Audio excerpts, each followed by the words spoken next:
Assalamualaikum warahmatullahi wabarakatuh. Selamat siang para pejuang cuan. Gimana kabar kalian di siang kali ini?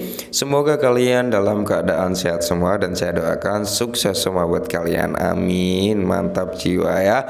Dan tentunya buat teman-teman semua ya, buat rekan-rekan semua, saya doakan semoga kalian diberi umur panjang, rezeki yang melimpah ya, dan mental baja teman-teman ya. Dan tetap ya, secangkir kopi harus selalu ada buat menemani kesempatan siang kali ini teman-teman. Dimana kalau kita pantau bersama ya, untuk market cap secara kapitalisasi pasar secara globalnya mengalami penurunan teman-teman, lumayan ya, di area 1,17 triliun US dollar nih saat ini ya market capnya untuk overall global ya. Dan untuk Bitcoin dominance masih tinggi 48,3% sorry ya. Dan untuk Fear and Greed-nya cenderung mengalami penurunan. Yang terakhir kita bahas itu di 56 ya untuk nilai Fear and Greed-nya, dan di sini berada di 52. Semoga nggak turun dari level 50 ya. Kali ini masih dalam kondisi netral. Nah, jadi di sini kalau kita lihat bersama, overall keadaan cryptocurrency mengalami penurunan semua, merata, hampir merata mengalami penurunan semua ya. Semoga saja sih ya teman-teman, semoga saja siklus-siklus sebelumnya terjadi di siklus kali ini ya. Karena kalau kita berbicara halving, kita berbicara bull run, itu siklusnya terjadi halving 4 tahun sekali. Ya, bull run itu biasanya puncak-puncak ATH-nya itu akan terjadi setahun setelah halving. Ya, seperti itu. Ya, jadi 3 kali halving teman-teman, kalau nggak salah 3 kali ya. 3 kali halving siklusnya sama. Siklusnya sama, dan semoga yang keempat ini sama ya gitu teman-teman. Jadi semua siklus itu mengalami puncak-puncak ATH-nya semua gitu teman-teman, mengalami kenaikan semua lah. Nah, jadi di sini sebenarnya tahun 2023 teman-teman ya. Kalau kalian berpikir secara rasional, kita berpikir secara normality ya, tahun 2023 ini adalah tahun atau momen-momen yang pas, apalagi kita sudah masuk di pertengahan tahun 2023 ya. Ini adalah momen yang pas sebenarnya buat kita untuk akumulasi ya, tahun akumulasi lah. Banyak yang berkata 2023 adalah tahun akumulasi, yang dimana cenderung momen-momen yang pas atau momen-momen yang bagus untuk masuk di kripto. Tapi tetap Dior ya, tetap Dior di analysis, karena semua keputusan ada di tangan teman-teman. Nah, kenapa banyak analis yang bilang bahwasanya 2023 momen yang pas ya? Mereka memicu dari pergerakan aset, mereka menghitung dari pergerakan halving, karena tahun ini adalah tahun terakhir sebelum masuk tahunnya halving gitu teman-teman. Maka tahun terakhir tersebut adalah tahun dimana momen yang pas untuk melakukan akumulasi, apalagi di tengah keadaan bear market. Semua aset cryptocurrency turun drastis 80, 70 sampai 90% dari all time high-nya ya. Maka dari itu banyak orang yang memperkirakan tahun 2023 adalah tahun yang pas untuk melakukan akumulasi seperti itu. Nah, kalau kita berbicara penurunan, kita lihat dari sini. Nah, sebelum kita lebih jauh lagi, kita berbicara tentang Bitcoin dulu teman-teman ya. Bitcoin kemarin sempat turun di level 28.000 ya.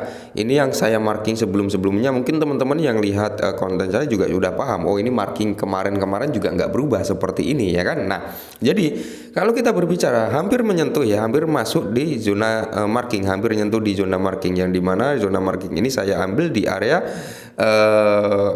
embryum dan area pantul, yaitu area 50 dan 618 ya, di tengah-tengah itu. Maka ketika dia nyentuh di area paling atas ini, berarti dia menyentuh di area embryum di kepala, di area 50. Ketika dia masuk sini berarti dia masuk ke tengah-tengah, dan ketika dia di sini berarti dia berada di area 618, di mana biasanya di area 618 ada zona pantul.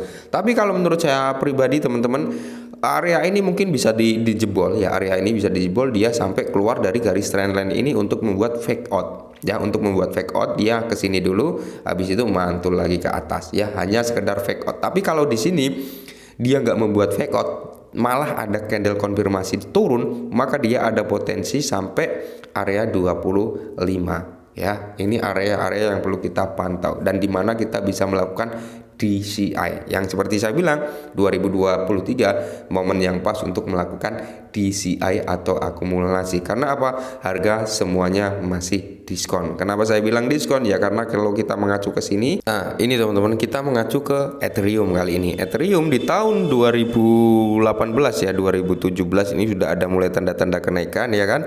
2018 di puncak-puncak all time high-nya dia ya. Jadi bisa kita lihat setelah puncak all time high-nya dia di tahun 2018 ya, itu turun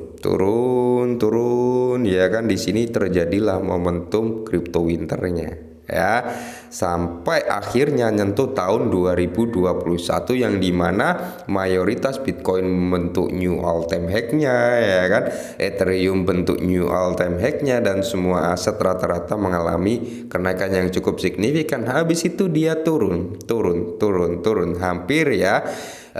Saat ini di tahun 2023 berarti nanti akan ada sedikit kenaikan di tahun 2024 ya, karena kita mengacu di sini juga gitu pergerakannya ya. Sebelum masuk di tahun 2021 di sini teman-teman ya, ini sudah mulai ada tanda-tanda kenaikan. Nah, di sini ya teman-teman ya, mungkin nanti 2024 udah ada tanda-tanda kenaikan sampai mungkin Ethereum di kepala 2000 something atau di area 3000 sebelum di tahun 2025 membentuk kenaikan gitu ya. Nah, kalau kita lihat untuk historisnya Shiba Inu teman-teman ya, kalau teman-teman yang suka dengan token meme ya berbasis anjing-anjingan ya, ini Shiba sama Dogecoin yang mantap ya.